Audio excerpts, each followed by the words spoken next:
हाय दोस्तों, इसके अगले क्लास में फाइब्रोनोजिन प्रोटीन से पढ़े थे, उस पहले पढ़ लिए थे। अब इसमें देखते हैं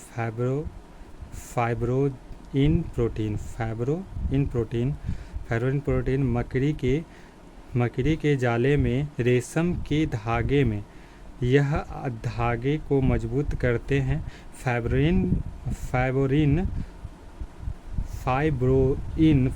के साथ ही सेरिसिन प्रोटीन होता है जो कि के धागों में चमक उत्पन्न करता है। डेकोरिन प्रोटीन हमारी कोशिका और ऊतक के निर्माण में सहायता करते हैं। फाइब्रिन प्रोटीन और हमारे रक्त में पाया जाता है और रक्त को जमाने में सहायता करता है। फाइब्रिनोजेन यह भी रक्त में होता है और रक्त को जमाने में मदद करता है। भोजन पदार्थ में मिलने वाले प्रोटीन, कैसीन प्रोटीन, दूध और दूध के उत्पाद, यह सफ़ेद रंग प्रदान करते हैं। ग्लूटेनिन प्रोटीन गेहूं में पाया जाता है तथा कैंसर कारक होता है। गेहूं के आटे में ग्लूटेन की अधिक मात्रा हानिकारक होती है।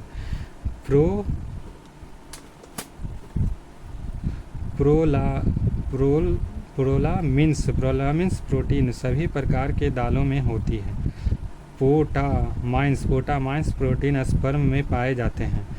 अर्जिनिन प्रोटीन सूक्ष्म मात्रा में चावल में प्राप्त होते हैं।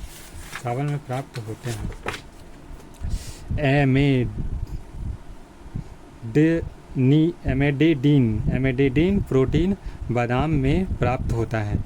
जेइन प्रोटीन मक्के से प्राप्त होते हैं। हाइडिन प्रोटीन जौ से प्राप्त होते हैं। प्रोटीन की संरचना के आधार पर भी इन्हें दो भागों में बांटा गया है। गोल-ब्लूअर प्रोटीन, गोलाकार प्रोटीन। फाइब्रस प्रोटीन, रेशेदार प्रोटीन। गोल-ब्लूअर प्रोटीन जो गोलाकार प्रोटीन है, यह आकार में वसा की गोलियों जैसी होती है। Example albumin protein, globulin protein, cadherin protein. यह कोशिका को आपस में फैक्टर 8 और फैक्टर 9 रक्त को जमाने का कार्य करता है। IgA, IgD, IgM, IgG शरीर में रोग प्रतिरोध क्षमता का विकास करते हैं। प्राथमिक दूध यानी कोलेस्ट्रम से इन्हें प्राप्त किया जाता है। प्रोटीन CZS रक्त का स्कंदन करते हैं। फाइब्रस प्रोटीन रेशेनुमा संरचना पाई जाती है, ये संरचनात्मक कार्य करते हैं। Actin protein, myosin, collagen protein, टैल प्रोटीन मस्तिष्क में पाए जाते हैं। इनकी कमी होने पर पार्श्विक रहते हैं।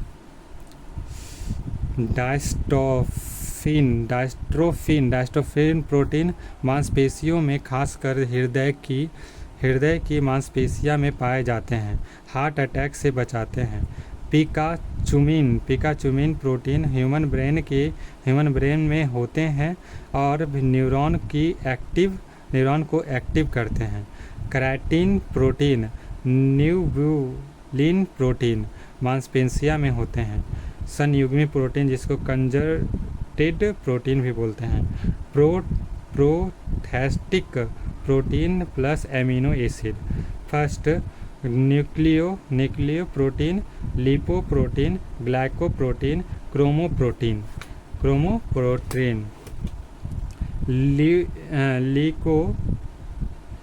न्यूक्लियो प्रोटीन अमीनो अम्ल तथा RNA और DNA से मिलकर बनते हैं।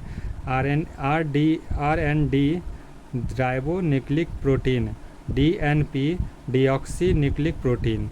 लिम्फोप्रोटीन जिसको अमीनो अम्ल और वसा से मिलकर लिम्फोप्रोटीन बनाते हैं। ग्लाइकोप्रोटीन अमीनो अम्ल के साथ कार्बोहाइड्रेट को जोड़कर बनाते हैं।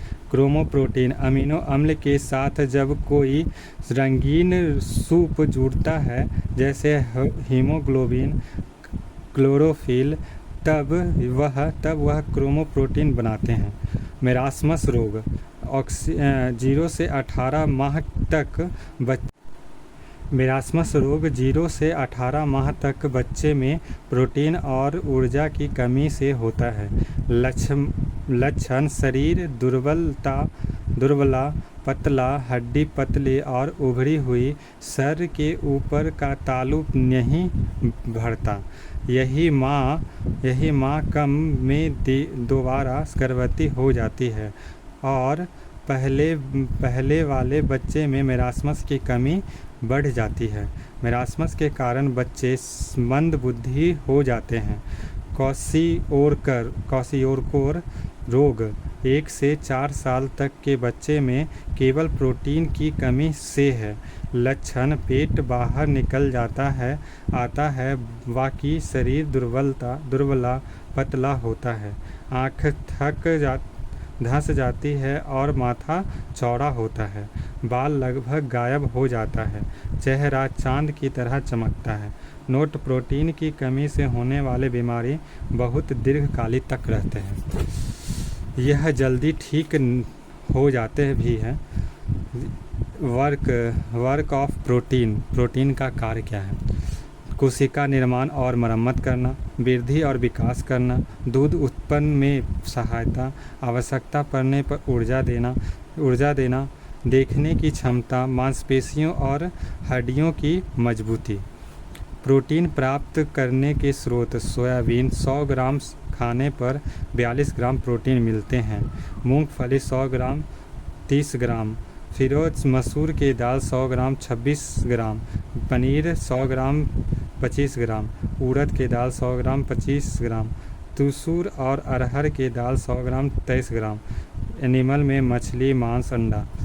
प्रोटीन ख़त्म हो गया। अगला टॉपिक रहेगा विटामिन। अगला टॉपिक विटामिन से। ठीक, बाय।